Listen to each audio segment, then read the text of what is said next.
Hey everyone, and welcome back to my channel. My name is Jenny. I am a nature play advocate and a nature preschool coach and content creator.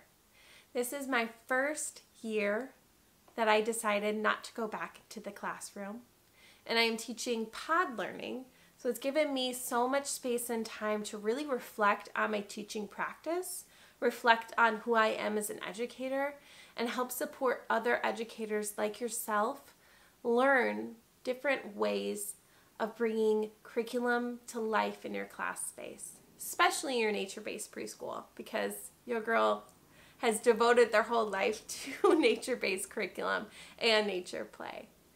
So one thing that I have been reflecting a lot on is this idea of social emotional learning and what that looks like in a nature-based curriculum and a nature-based program. Because I remember when I started teaching, and I honestly hate sharing this story, but everybody starts somewhere, right? We all started somewhere. And for me, my path started at a nature preschool that was just starting out. And so we didn't have a lot of space to learn about social emotional learning together, because our main focus was wanting to connect children to nature. That was something we really wanted to hone in on, taking children outside. And I remember one time we were on a nature walk and children were running ahead of us. We had tall prairie grass around us, and it was the fall time, and I just remember feeling so overwhelmed, so chaotic inside, and so frustrated that this was what I chose to do. I chose to be a nature preschool teacher, but wow, could I not control or have space to share control with children? Like, wow. That was a space that my brain goes to a lot when I think about social emotional learning and self-regulation tools, because I realized how crucial it is for me to learn how to self-regulate for myself. And this wasn't something that I was taught. And I'm sure you, if you're around the same age as me, weren't taught that as well. We weren't taught what it was like to talk about our emotions. We weren't taught how to regulate our emotions. In my household, it was be quiet if you're yelling or angry. You shouldn't be angry. You should always be happy. And that there's not a space for that in our house. So at school, if somebody was being mean to me, guess what I did? I shut down. In high school, I shut down. In adulthood, my gosh, like 4 years ago, I shut down and I stopped talking. I dimmed my light because I didn't know how to deal with my emotions. I dimmed my light because instead of sharing how I felt, I thought that I had to just put a wall up. And oh my gosh, how that has changed me to look back at my old self and to see how much value self-regulation and being able to identify my emotions has really changed me as a human, as a teacher, and how I show up for other people in my life. And that is why I find there's so much value to teaching self-regulation skills and social emotional learning in our class space, and why we need to really spend that space and time to do that. Because we are giving that gift to children in our classroom. We're giving that gift to caregivers to learn how to talk about emotions with their child, for the child to learn how to take care of themselves when they're feeling angry, what tools they can choose to regulate with. We're gifting that kind of thing to them, because then when they get older, they have that skill. They know how to talk about their emotions. They know what feelings they're feeling inside, and they have the tools to come back to help regulate themselves. So when we talk about social emotional learning in a nature-based curriculum, oftentimes I hear from educators is that I don't have space and time to talk about social emotional learning. I don't have space and time to devote my curriculum that I want to be all about nature to talk about social emotional learning. And that's where I say, guess what? in our classroom as nature-based preschool early childhood teachers, we are developing the whole child. How amazing is that? That we get to support the whole child. That we are not just thinking about the natural area. We're not just thinking about outdoor play. We're not just thinking about connecting children to the natural world. We are learning how to connect children to each other. We are learning how to support children in talking about their feelings. And that is what we need to do for children. That is what we need to learn to do. So, I know I blabbed on a little bit, but it's very valuable for us to be on the same page about this. And you can do it, right? It's just changing your mindset to learn how to do it. And if you need any support in learning how to do that, please feel free to reach out to me. I offer coaching and consulting opportunities for you. And I'm also offering a collective where we go deep dive into this and into what we can do to support children. But I want to give you a few things that you can do right now in your classroom in order to start this in your nature-based preschool. Okay, I want to give you 3 things that you can do. The first thing is remember, these young learners are learning how to regulate themselves, and they can't do it on their own. So guess what they need?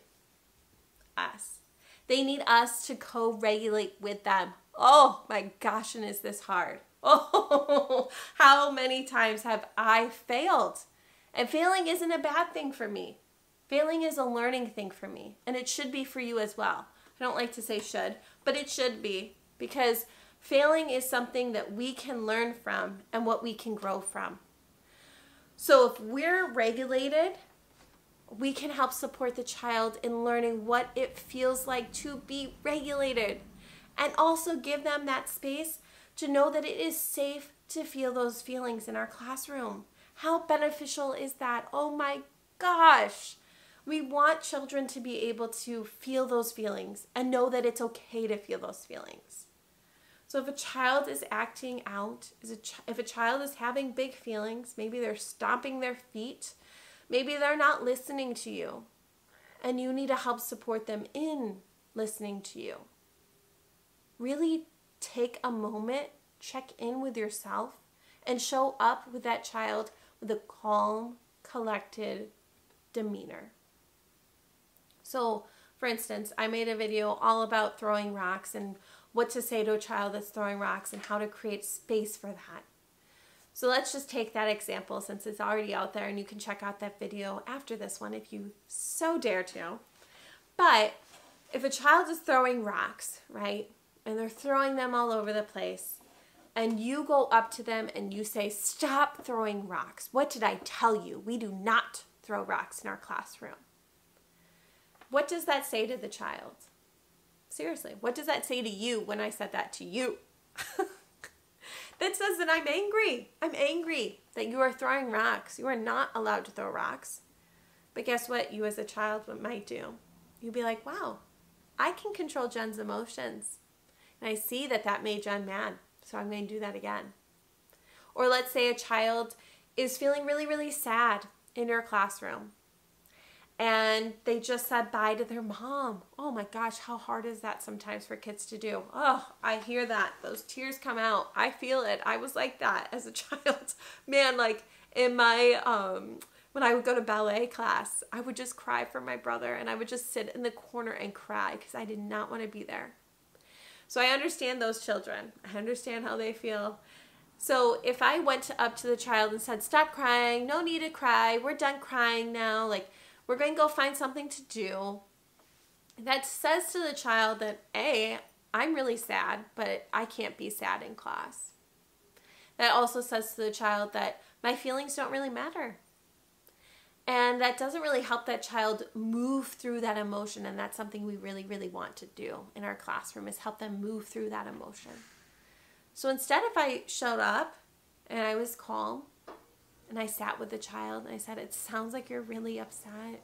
You're sad that your mom left. It can be hard to have your family leave. Is there a tool we can use? Is there something we can use to help you feel better? Would you like to read a book? Would you like me to rub your back? And when we say things like that, and we honor and we see their emotions and let them know it's okay to feel that way, they're going to feel like, I feel safe. And this feeling is okay to feel. And when they get through it, my gosh, how well and how good do they feel when they can get through that feeling and move on to the next. So that's your first thing. Co-regulation happens with us. So we have to regulate and we have to be calm in the moment. The second thing that we have to be mindful of is that when we are supporting social emotional learning and self-regulation tools, we have to help name those feelings, y'all. We have to let children know the feelings that they're feeling and help them learn those feelings and what they're called. Because when we can give them those words, when we can tell them, oh, you're feeling angry right now, they are going to be able to recognize their feelings inside of them, name it, feel in control of feeling those emotions, and also see those emotions in other people and give them the tools that they might need. Help support their friends. And how amazing is that? That's all about our classroom space that we want to do, is create a community that cares for each other. And we can do that by naming feelings. So, at your group circle, spend some time talking about feelings. Spend some time checking in about how everyone is feeling. Spend some time making different faces at group circle and asking, what do you think I'm feeling? What emotion do you think I'm feeling? Have you ever felt that way? Man, does that make such a difference in the culture of your class space when you can start naming those feelings. Because when children are feeling that way, you can help them name that. So if you see a child stomping around with an angry face, you can say, I notice that you're stomping your feet. I notice that you're furrowing your eyebrow. What are you feeling inside? Are you feeling angry? If you're a 3-year-old, you probably want to give them that word. So giving them that space to learn that, to name that, and modeling how to do that. And it's okay for us to also model how we're feeling and sharing those feelings with them because they learned from us. So do that. Have that space to do it. And do it all the time. The third thing I want to share with you is the biggest piece of all social emotional learning that we can do in our classroom, and that is giving children words. Wow. Wow. Does this make a difference when we can give children words for what they can do to solve their problems? If children are taking things out of other kids' hands, oftentimes we say, just share. We don't take things out of kids' hands. Give that back to them. But instead of just giving those words, which are valid, like we want them to know, we have to give them words, what they can say to the child that's using something. So instead of just saying that, you can say to Ami, when you're done, let me know. Or I might just narrate what I'm seeing in the class space and say, I noticed Ami had that in her hand and she's looking really sad. I noticed that you took that out of her hand. How did that make Ami feel? Yeah, it made her feel really sad. Do we take things out of people's hands in our classroom? No, we can wait our turn. So you can say to Ami, when you're done, let me know. That's a perfect example of how to set that up.